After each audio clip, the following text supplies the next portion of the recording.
The Miami Hurricanes lost 92-89 in their regular season finale. They finished 24-7 overall, 13-5 in the ACC. They are going to be the number 3 seed in the ACC tournament next week in Charlotte. They don't play till Thursday there in the quarterfinals, and they could face Louisville once again. Louisville could be the 6th seed depending on how games shake out. And in this one, Coach Lucas said at the beginning, they lost it in the first 10 minutes. Miami goes down 13-2 out of the gate. They get down 46-37 going into halftime, but they do make a game of it for sure. Down the stretch, they gain the lead with about 4 minutes to go, and there's 6 lead changes back and forth. And Louisville gets a bucket, and then Miami, Trey Donaldson kind of stumbles and has a possession there in the final seconds, and it goes out of bounds, throws it to Malik, and just wasn't ready for it. It goes out of bounds, and then Louisville's able to go ahead and get the win. Disappointing. Coach Lucas said on that play, I asked him about it, Coach Lucas said that they're trying to get Trey going to his right hand, kind of going downhill a little bit, and it just didn't work out. They said Louisville did play good defense on that play. And, I think in total, yes, this game is certainly disappointing, but, with everything that they've been able to do all season long, you got to take all the positives with their whole season. However, it is disappointing that they didn't come out with the sense of urgency that they needed in a game like this, against a team like this, a quality team that they're going to be facing moving forward. And look, and Coach Lucas, I thought, did a good job essentially addressing his team. If they come out like this again, their season could be over. They could, they're not obviously guaranteed to win in the ACC tournament, or once they go to the NCAA tournament, you have a bad first half, a bad first 10 minutes, and everything's just over. And things can happen quickly this time of year. And I think, hopefully, this will be a good learning experience for this team, because I do think they have the potential to get some wins here in the postseason, whether it's in Charlotte or when they get to the NCAA tournament. So hopefully the start of this game is a good learning experience moving forward, especially when it comes to a team like Louisville. And Coach Lucas said yesterday, going into the game, it's going to be a clash of styles, and certainly with all the buckets that Louisville gets from behind the arc compared to Miami, which gets most of its buckets inside the arc. So, and we saw it play out today. Louisville was hitting threes, especially early on, and Miami did a really good job in the second half of really kind of limiting the three-point opportunities, but they were rushing the line. When you do that, it does create some opportunities for some drives for Louisville, but contrasting styles that you can see moving forward. Again, not just at the ACC tournament, but again, NCAA tournament, a team like this that Miami could face, and how do they kind of adjust to it. And I thought it was good too, in the sense that although Miami got down, they did make some threes, but they pretty much stuck to their game plan of what and their identity. Essentially, let's get the ball to the paint, get some free throw opportunities. Malik Renew did a great job of getting to the free throw line, makes 14 of 16, which is a great thing moving forward. But I thought it was good that Miami just didn't decide, okay, let's just shoot a bunch of threes because Louisville is. I thought it was good that they essentially kind of stuck to their game plan, and I think that's what helped them get back into the game. Even though it took a little bit, it wasn't one of these, crazy runs. It was just slowly but surely in the second half, down by 12 at one point, they were able to get back into the game, sticking to that game plan. Trey Donaldson led Miami with 25 points, and you saw it again today of him, just taking initiative and taking the lead, especially early on when they needed buckets. So he got a couple buckets, or he's going to the lane, or he's shooting threes, and I think he's the biggest key to Miami's success in the postseason. I know Malik is their leading scorer, and with what they want to do defensively with Ernest Uday, being a rim protector there in the paint.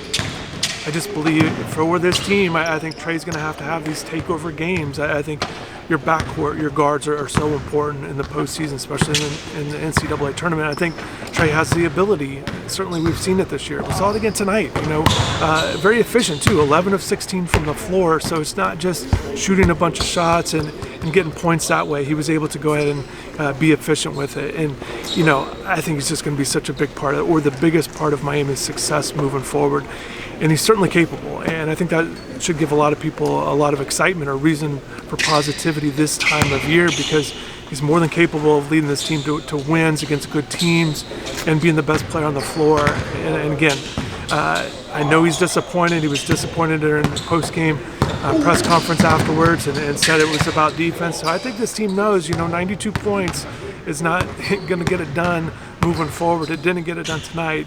You're going to face quality opponents here on out. And just real quick at halftime, former Hurricane Jack McClinton, who has his number 33 in the rafters here, went through a 3-point contest to raise support and awareness and money for Marcus Allen as he goes through non-Hodgkin's lymphoma. And it's just good to see Jack shooting the ball again. And kind of to my left here in the tunnel, as the first half was going on before he got out here for the court, just watching him take a ball and just kind of shoot it straight in the air. Good rotation. Just remember all the great memories I have of watching Jack play and then watching him shoot threes again in this 3-point contest. So definitely check out the channel. I already put up that video. Definitely check out Jack. It's great to see him out here putting up shots. And then just finally kind of talking about this season, because look, yes, postseason's coming up. It's very exciting that Miami's in this position, especially last year. Just 7 wins and didn't even make it to the ACC tournament with how bad that season was.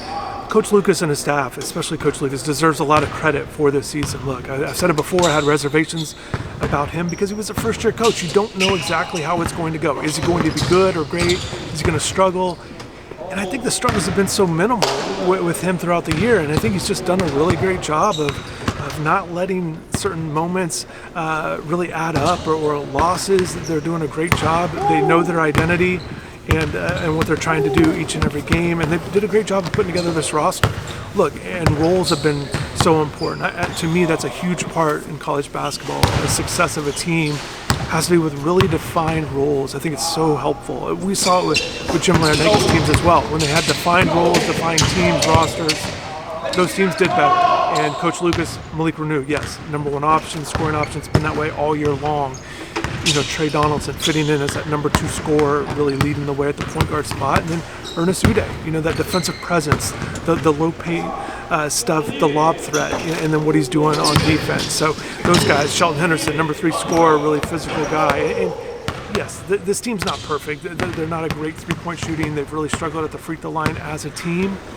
But they do a lot of things well, and Coach Lucas, to get this team at 24-7 after what happened last year, a completely new roster, they've just done a really good job. And then going through the ACC schedule of just consistently getting wins. They've not hit these bad moments, and I think that's been great. It's been fun to follow and fun to watch because of how they've played too. And you saw it tonight. It didn't look good. It looked really bad in the first half, going down 13-2. It looked like you're going to get rain out of your own building, but they battled back, and I think, you know, yes, they came up short, but the way they battled back I thought was good, and they certainly had an opportunity to win the game down the stretch, which is what you want to see from a team at this point in the season. So again, they've got to kind of correct some things. I think they will. This is a prideful group. I think, too, that they're ready for the postseason. They're ready for the ACC tournament. They're ready for all this. They've gotten some good wins in March, and they've been on a good stretch. They had their 3-game winning streak snapped, but they've still won 7 of 9. So this team's playing well, and Coach Pat Kelsey said they're playing their best basketball going into it. And I know Coach Lucas feels comfortable and confident in the way the team has been playing. So shout out to Coach Lucas, shout out to the players. They've been fun to follow. And just looking forward to seeing how the rest of this season goes. But drop in the comments below. Let me know what you thought of this game and what you think about this team moving forward. Thanks again for watching. Thank you for subscribing, and take care.